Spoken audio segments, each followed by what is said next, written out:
Ito ay Martes, August 12, 2025. At napakataas niya. So kailangan kong ibaba yung aking trailer.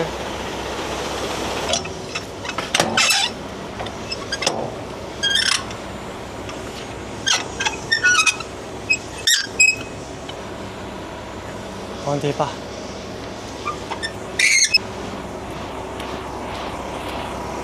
Lapit ko nga ng konti, ang layo kasi.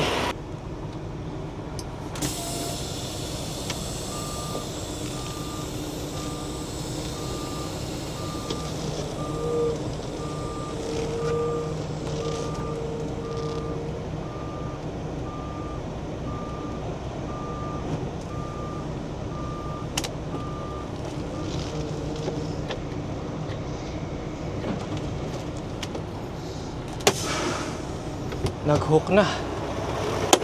Kaso may space to. Oh, walang space konti lang.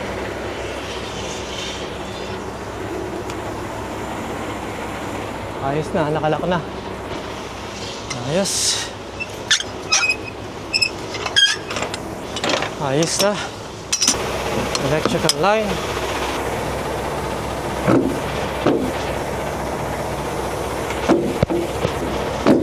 So meron tayong placard dito.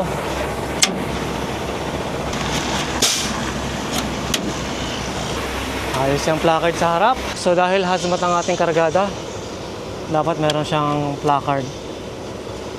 Ang tawag sa produkto na dala-dala natin ngayon, formaldehyde.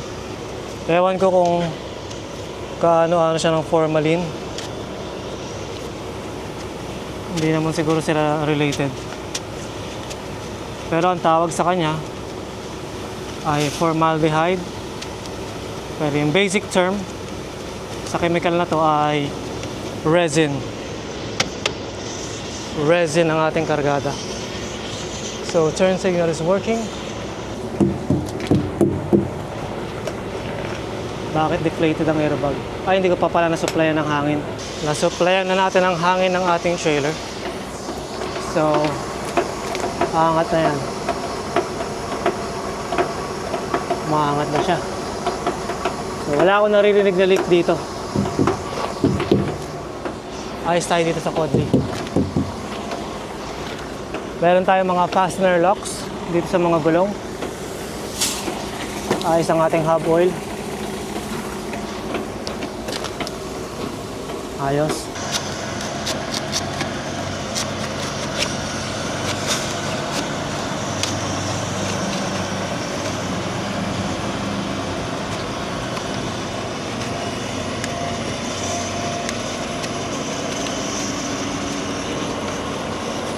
Okay.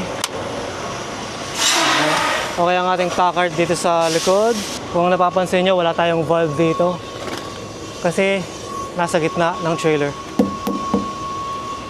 Belly ang tawag nila dito. So meron din tayong mga fastener locks at okay ang ating hub oil. Yan, kompleto yung fastener locks at okay ang hub oil nitong gulong ng trailer. Yung axle niya. So gumagana ang turn signal. Sarado ang ating internal valve. Tsaka sarado ang external valve at meron tayong selyo. Ayos na tayo dito. Check natin tong ating placard dito. Ayos. Yun, ayos na yung papeles. Nakuha ko na. Tsaka na-forward ko na sa aking dispatcher para may padala niya sa broker para maklear na. Kasi Martes ngayon tapos Huwebes ang delivery nito. Uuwi muna ako ng bahay, men. Kasi mamayang gabi, nasa Toronto na ako. Dahil 6 na oras lang. Sabihin mo lang 7 oras dahil sa traffic. Test muna natin ang ating spikes.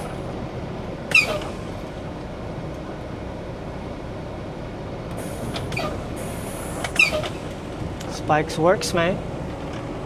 So mga 7 oras yung biyahe. Dahil nga traffic dito sa Montreal. Tapos malamang rush hour tayo makakarating sa may Scarborough sa 401. Kaya matatraffic tayo mga 7, 8 p.m. nandun ako sa Oakville. Kasi dadaan ako ng Oakville papunta ng Buffalo. Kaya ang gagawin ko, dadaan muna ako ng Oakville. Iwanan ko tong tractor and trailer natin. Punta ako sa kotse. Sabay uwi muna sa bahay, men. Kasi 10 araw na ako sa kalsada. Dadaan muna ako sa bahay. Para makakain ako ng maayos kasi wala na akong baon. Kaya uuwi ako mamayang gabi sa bahay, men. Tapos, mag-i-stay ako doon hanggang Miyerkules. Miyerkules ako ng tanghali aalis ng bahay. Kasi mula sa yard namin, papunta sa customer sa may Kent, Ohio. Doon ang delivery. Mga 6 na oras lang. Pag nakakotse, mga 5 oras kalahati lang yon. So, madalit salita, aalis ako bukas, Miyerkules, ng alas 12 ng tanghali sa bahay. Tapos nasa yard ako ng 1:00 ng tanghali. Aalis ako ng 1:30.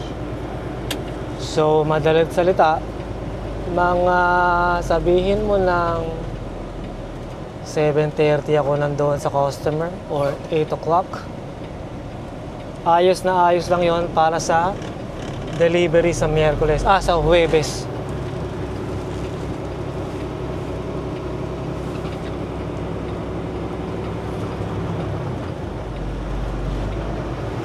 Ayos.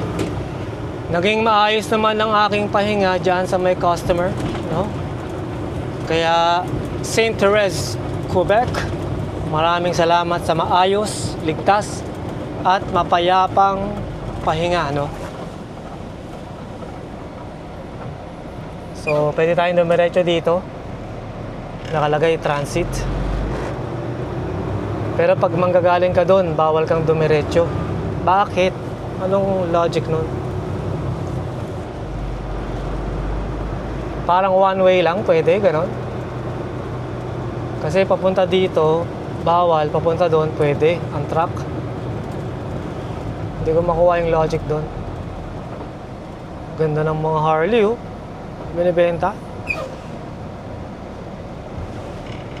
Ano yan? French naman yung nakasulat. 3,000 kilometers, 2006, 5,500s. Ayos yun 3,000 kilometer ang tinakbo, 2006, $5,500. Kakaano na tayo dito sa Desjardins. Tama ba ang pagkakabanggit ko dyan? Ayan, Desjardins West. Ayan, kung nakikita nyo yung kulay blue na placard ba yun? Sign, parang street sign.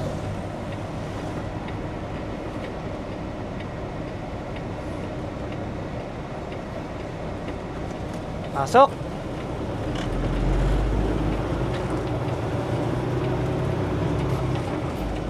Didiretsuhin natin tong 640 West. Dire-diretso na to, men.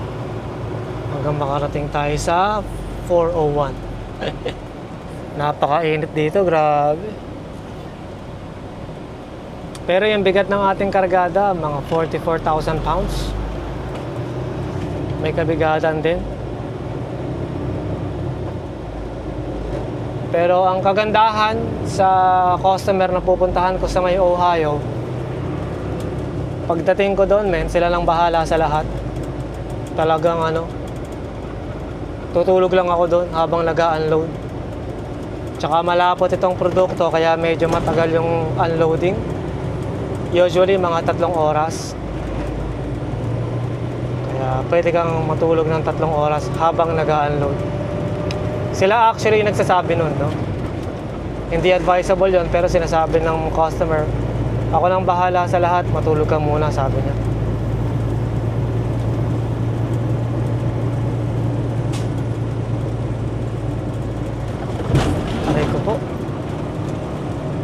lilipat nga ako sa right lane. Nakakahiya sa mga nasa likod. Ay, hindi ako. Pwede pala, pwede. Lipat tayo.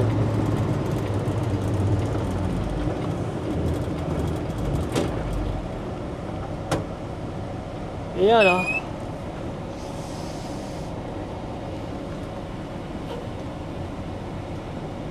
Bilis lang ng ilaw. Green light agad. Maganda. Anyway, nagkakape pa rin tayo sa ating mahiwagang mason jar. Cheers, man!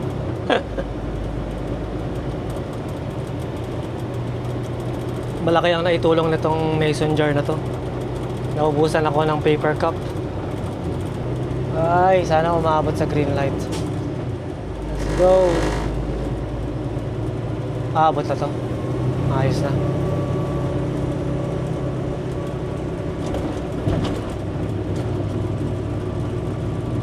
Dito rin. Sana umabot.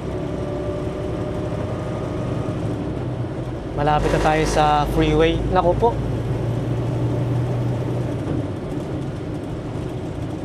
Wala eh. Ito, kailangan ko huminto dito.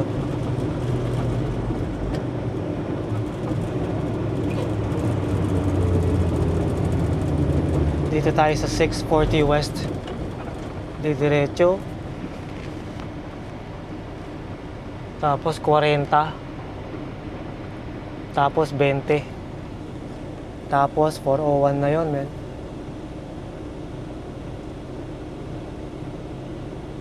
Anong oras na ba? 11:30. Sana hindi tayo matraffic sa 40. Ano ba yan? Kahapon na-traffic tayo gantong oras din. Pero okay lang. Sanay naman na tayo sa traffic, men.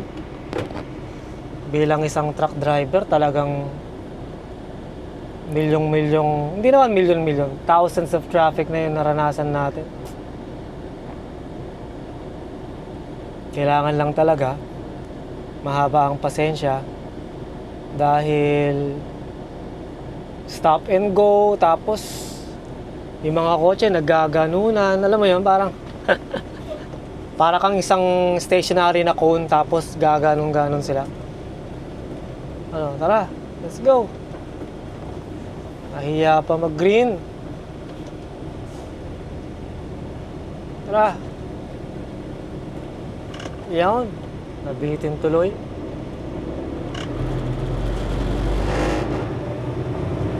Titignan natin syempre yung rampa. Kung merong papasok. Ayan o, rampa. Pasok mo namin. Tapos ito, ending to. Tingnan natin yung linya na ending na walang sisingit dapat. Ayos na.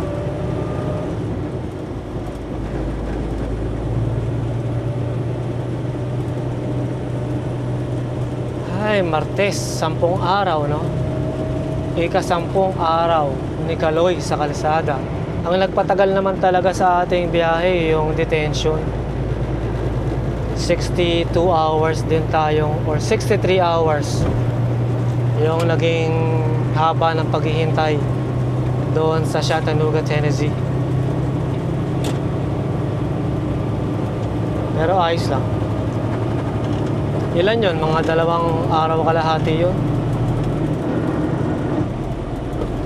Matagal-tagal din.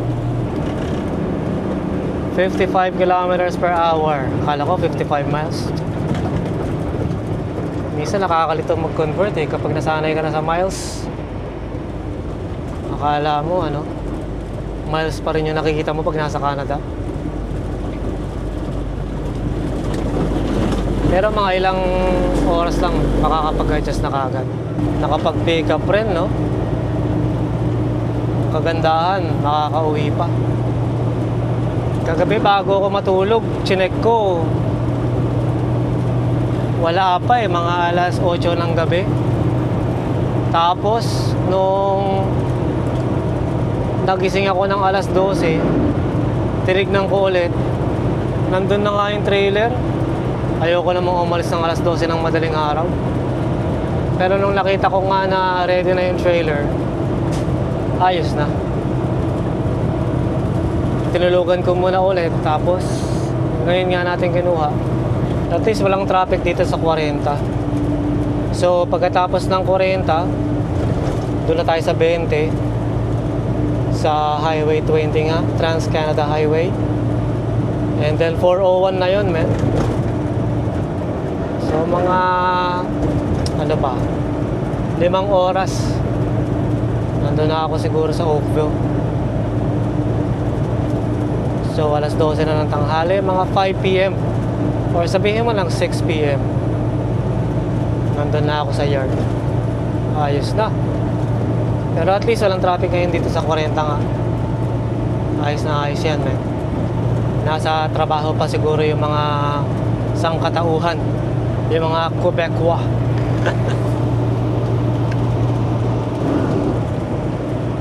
Malamang mamaya pa itong magta-traffic sa bandang split ng 20 East tsaka 20 West. Sa ngayon wala pang traffic. Ayos na.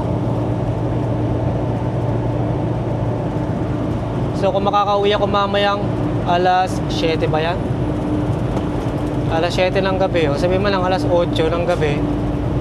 Bukas alis nga ako ng alas 12 ng tanghali. So 12 plus 5 or 4, mga 16 hours din ako sa bahay. Ayos na. Kaysa bumili na naman ako sa truck stop ng pagkain. At least lutong bahay. Tsaka makikipagkulitan ako sa mga anak natin, lalong-lalo na sa bunso. Ayos. Ika-10 araw. Gumagana ba tong ano? Parang rail transit? Railway transit pala. Rail transit. Dati kasi ginagawa pa yan eh. Ewan ko kung operating na yan or operational. Sa mga taga Montreal, pakisabi naman kung anong linya ba ng railway transit yan. Kung gumagana na ba yan. Ganda oh. Iwas traffic na yan, men. Haba niya, no? Ganda. Kung taga dito ka, maganda yan kasi makakaiwas ka sa traffic. Pero wala ako nakikitang train kasi last year ginagawa pa yan eh. Ewan ko kung operational na yan ngayon. Ayan ang terminal niya. Parang hindi pa gumagana, walang tao eh. Oh. Tsaka merong mga barikada ng construction. Hindi pa yata gumagana yan. Wala pa.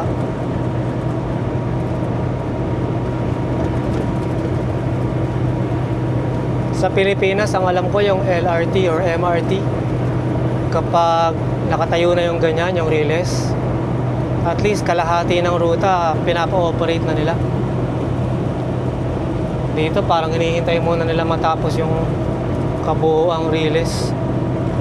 Oh, dito nagtatapos yung ano, relays.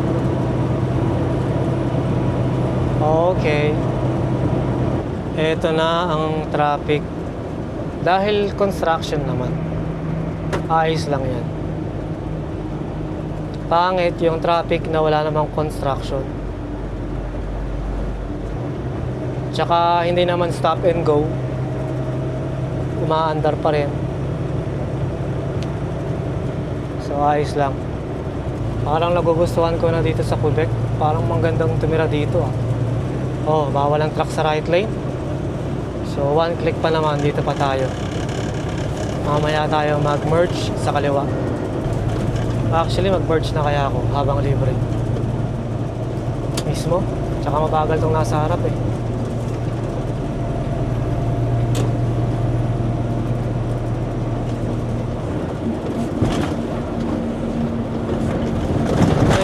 Aray ko po. Ano yun?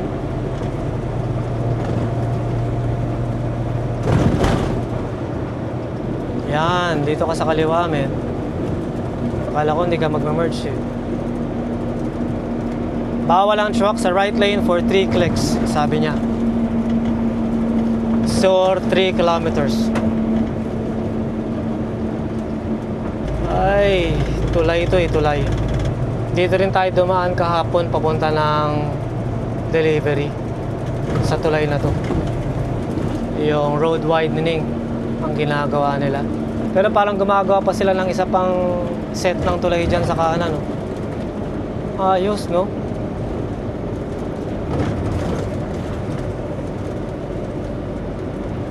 Ganda naman ang tanawin banda ron. Bundok tapos lake. Is that a lake? I'm not so sure. Dito sa kabila. Oh, mas maganda dito sa kabila, men. Ayos ah. Pero focus muna tayo sa driving. Mamaya ka na mag-sightseeing, Kaloy. Focus muna sa driving. Oh, meron na silang barracks dito. Ayos. Naka-air conditioner yung mga yun kasi mainit. Diyan sila nagpapalamig, nagkakainan. May namamangka pa, oh. Ayos ah. Pising. Nakakahuli ng bass yan. Or tilapia. Or ano pa bang mahuhuli dyan? Salmon. Ewan ko, makakahuli silang salmon dyan. Alam ko sa bandang Arctic yung mga salmon. Sa mismong dagat.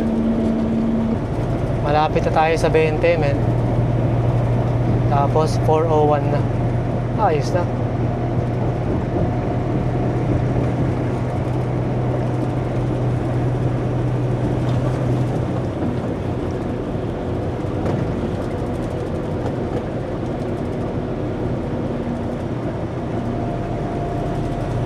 Finish. Ayos. Pwede na tayo mag-merge sa kanan.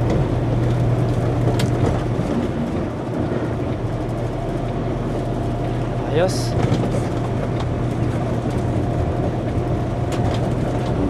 So, ano to? 3 lanes. Dito lang tayo sa center lane. Actually, mabagal tong kotse na to eh. Ay, merong truck sa kanan.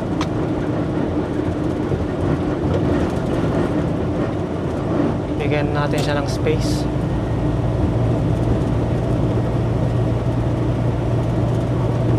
Kumakain ng tanghalian yata yan.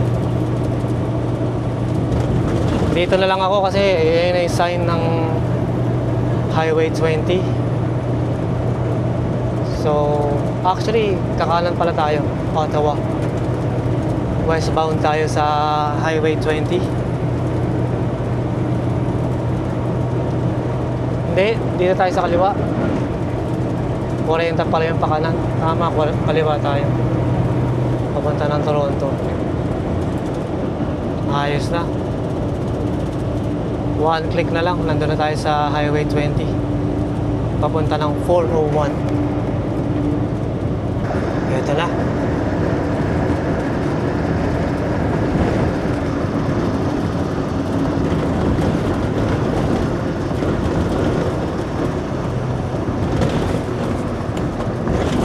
Okay ka po. Ano ba yun? Ang tindi ng bump na yun ah.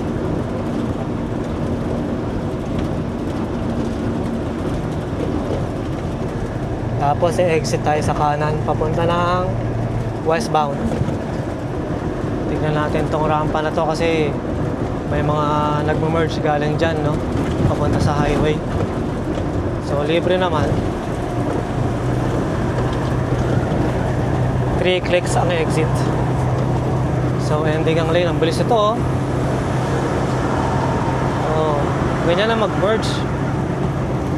Hindi yung palinga-linga. Parang ganon.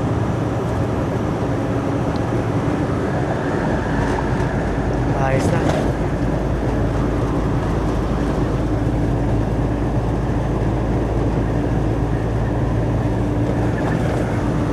Montreal and Toronto.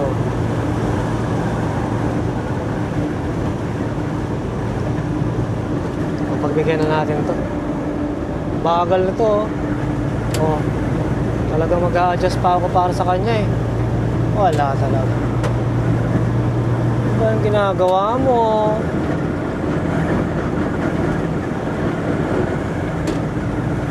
Ayos na. Oh, may mga bahay dito. Ano yan? Oh, ayos ah. Ah, meron palang kalsada. May kalsada naman pala. Okay. Merong neighborhood doon.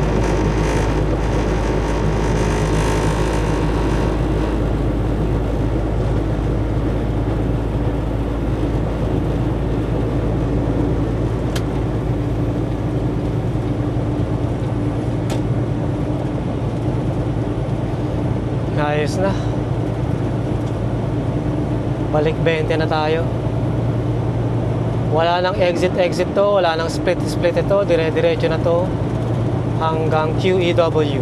Yun na lang yung pinaka-split na pupuntahan natin or na maaabutan natin.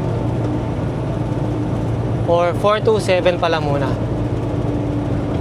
Dire-diretso to hanggang 427, tapos 427 to QEW. And then nandun na tayo sa Yardman.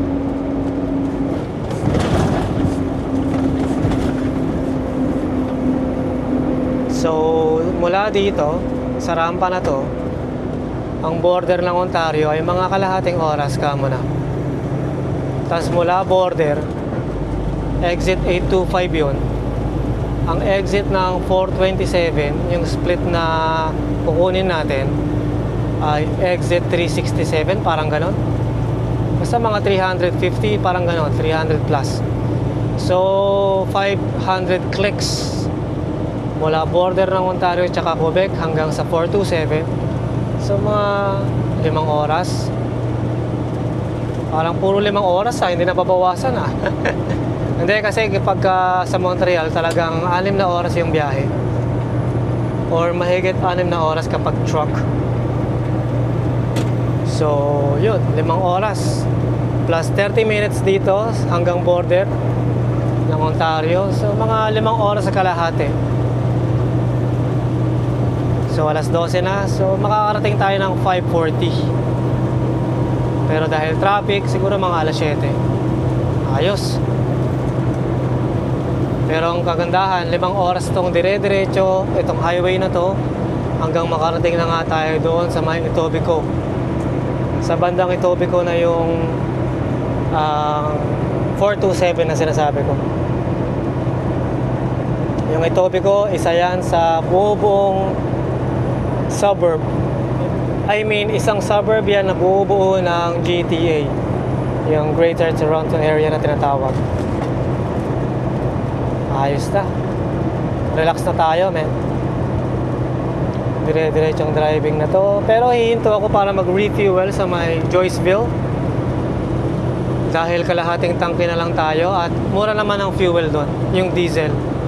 $1.30 lang. So, paano ba to? Magdadrive na muna ako and cut na lang natin to sa may Joyceville.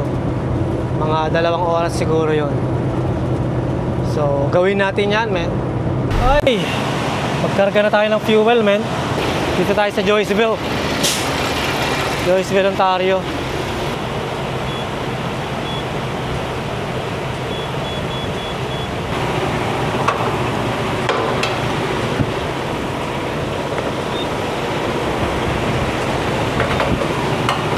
Dito sa Canada, isa-isang ano lang pump ang gumagana. Hindi pwedeng sabay. So kapag natapos tong isang main tank natin, tsaka natin kakargahan yung kabila, yung satellite na tinatawag. Stretching na rin tayo, men. Kala mo haba na lang din drive eh, no? Mga 2 oras pa lang naman yung driving ko. Ayos pa naman. Ay! So magkakarga lang ako ng mga 150 liters dito sa main tank. Tapos sa kabila, kakargahan ko rin ng 150 para hindi masyadong masakit sa bulsa. Kasi kalahati pa naman yung mga tangke natin. So, aabot na tayo sa Ohio na to, tsaka makakauwi pa tayo ng bahay sa 300 liters na ikakarga natin. Ang presyo ng diesel dito ay $1.30. Murang-mura lang, kaya dito ako palagi nagkakarga kapag pumupunta ako ng East Coast. Dito naman tayo sa kabila.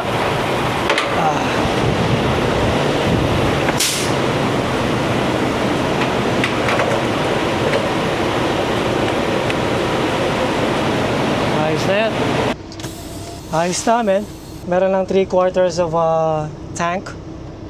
Itong si Pete. Grabe ang init dito. Sobra. Tapan muna ako ng basura. May basurahan doon. Yun o, basurahan. Puno na yung basura natin, men. Buti may basurahan dito. Sobrang init. Lakasan natin to. Buksan yung electric pan. Ayos. Ayos na. Wala lang basura. Grabe, sobrang init.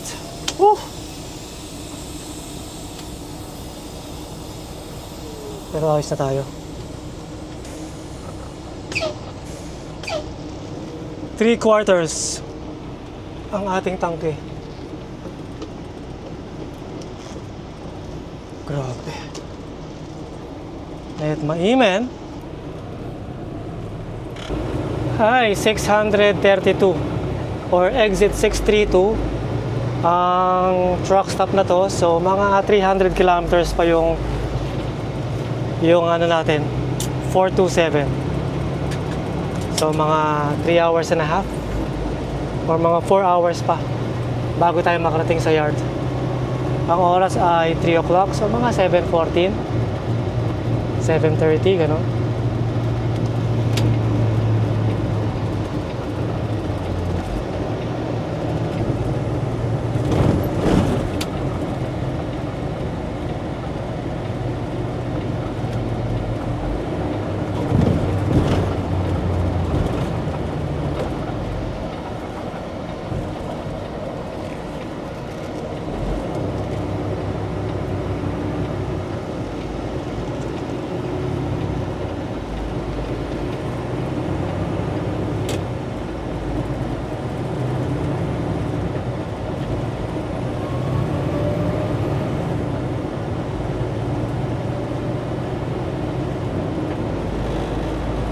May patay na daga pa.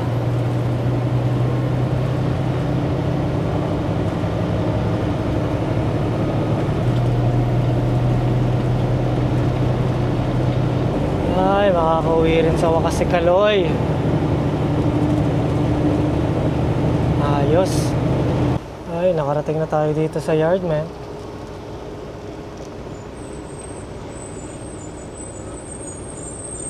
Anong oras na? Alas 7. Maaga tayo.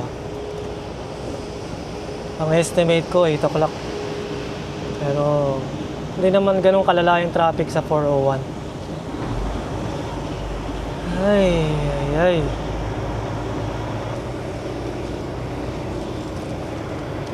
May solar yung hood nun ah. Oh, ano to?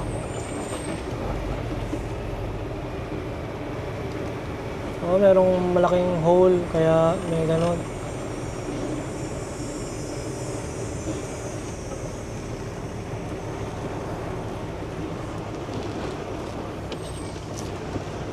Kalakalale.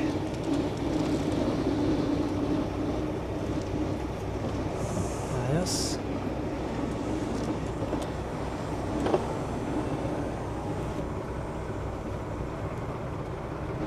Dami pa rin nakapark dito ah. Sabi dapat September 1 wala nang nakapark. Matigas din tong mga to eh. Ayaw magsipag-alisan.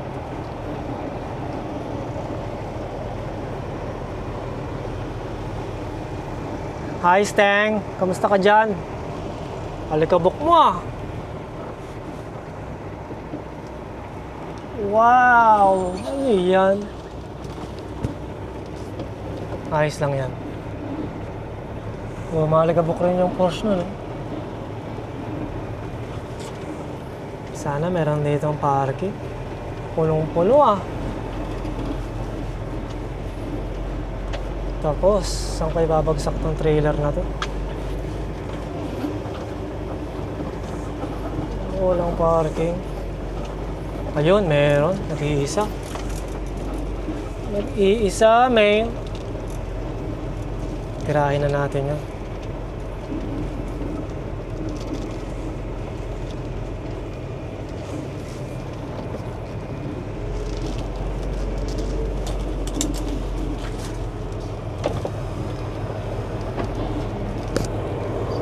Likabok.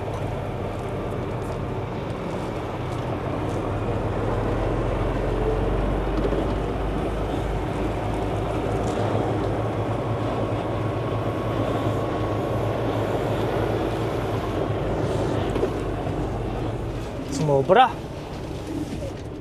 Ay, sumobra. Ayan, smoke bomb. Sobrang wide ng ikot ko. Ayos lang.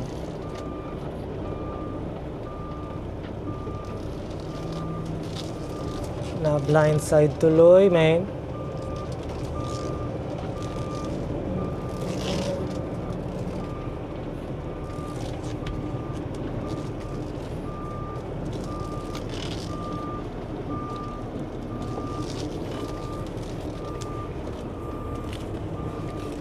Makita. Ayos. Ano ba to? Isang parking lang ba to o dalawa? Wala, isa lang. Hindi kasya yung dalawa.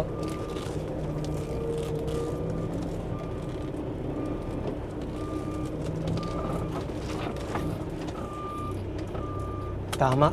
Sakupin ko na tong bandang kaliwa para ano?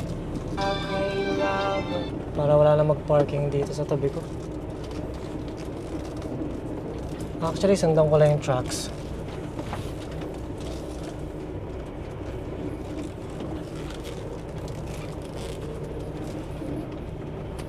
May bakas ng gulong eh. Grabe ang aligabok naman to.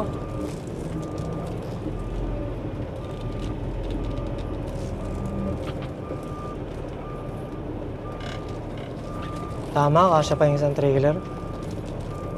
Didikit ko na lang to.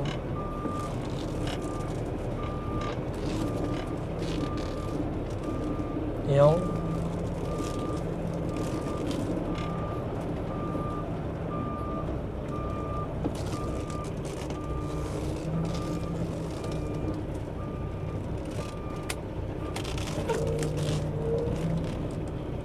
dikit pa natin ng konti. Ayos na yan. Ewan ko kung may magkakasya pang trailer sa kabila.